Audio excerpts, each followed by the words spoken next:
de Côte d'Ivoire, c'est aussi vous. Vous les journalistes, vous êtes aussi un pouvoir.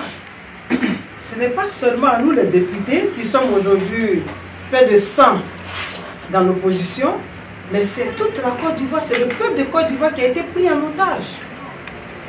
Quand vous voyez aujourd'hui la situation de la Côte d'Ivoire, le peuple ivoirien est pris en otage. Cette nouvelle loi qui vient violer encore la Constitution est une preuve palpable de ce qu'elle est en train de dire. De ce que la présidente Bouchéri dit. Donc, dans les pays où il y a eu des révolutions, ce n'est pas la société civile ou nous, l'opposition, qui sont venus dire aux gens, levez-vous. Vous voyez aujourd'hui quelqu'un qui paye une facture de CIE à 100 000. La même facture de CIE revient à 300 000. Mais est-ce que ça, là, Bouchéri ou Samba a besoin de vous dire, levez-vous? Vous voyez des choses, des incongruités, vous voyez vraiment, je ne sais pas. Je veux dire qu'il ne nous appartient pas de dire au peuple de Côte d'Ivoire de se lever. Nous, notre rôle, c'est de démontrer, de montrer aux uns aux autres que nous sommes pris en otage et que les lois sont violées, que la loi fondamentale est violée, que la Constitution elle-même qui consacre la Troisième République, qui a été initiée par M. Alassane Dramane Ouattara, est constamment violée. C'est ensemble que nous devons décider de communiquer, de parler à nos parents, de dire et de sensibiliser pour que les gens prennent la conscience et se lèvent. Vous avez vu dans d'autres pays, est-ce que c'est la société civile qui a dit aux gens sortir? À cause des pains seulement, les gens sont sortis. Or, ici, il y a plus grave.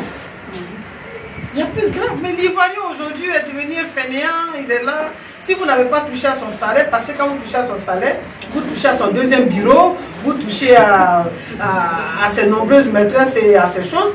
Tant que son salaire n'est pas touché, tant qu'il n'a pas de difficultés financières, même si vous voulez mettre le carburant à 1000 francs, n'achetez pas dans la carte, le café cacao, tout ça, ce n'est pas son problème. Tout de suite qu'Alassane dise, on prélève 1000 francs sur le salaire des Ivoiriens. Vous allez voir. Et ça, c'est bien dommage. C'est bien dommage. Nous, en tant qu'opposants, nous levons la voix. Mais est-ce que si on n'a pas, si le peuple de Côte, si vous ne nous suivez pas, vous les journalistes, si vous ne nous accompagnez pas, est-ce qu'on pourra atteindre l'objectif?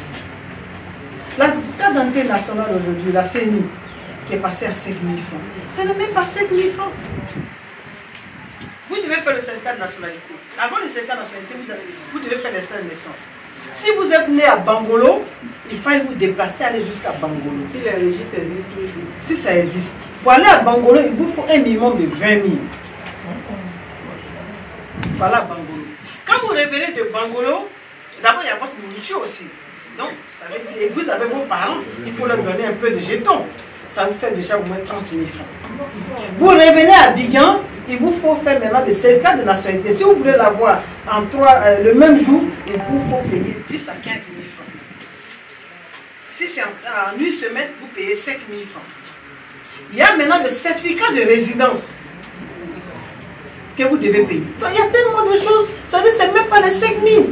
Mais vous voyez aujourd'hui cette nouvelle loi en quoi qui sort un décret qui dit que les cautions des propriétaires doivent répartir. Mais ce monsieur est venu pour s'enrichir.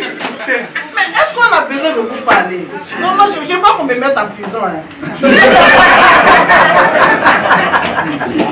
On n'a pas besoin de rentrer dans les détails. Il y a tellement de choses, mais on ne comprend pas les Ivoiriens.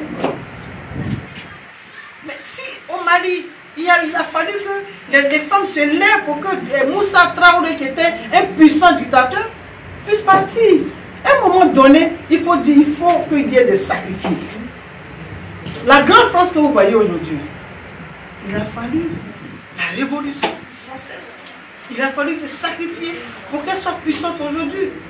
Mais tant que nous, en tant qu'Africains d'abord, nous allons dormir sur nos lauriers, nous allons laisser les opposants faire leur travail et puis nous on est dans le salon pour applaudir, mais il y aura toujours des dictateurs. Il y aura toujours des dictateurs. Alassane Ouattara, le premier président de la République, il est le dictateur, il est l'empereur, il est le roi pharaon. Et ça c'est à cause, c'est grâce à vous, c'est grâce à nous, c'est nous tous. Vraiment je vais m'arrêter là.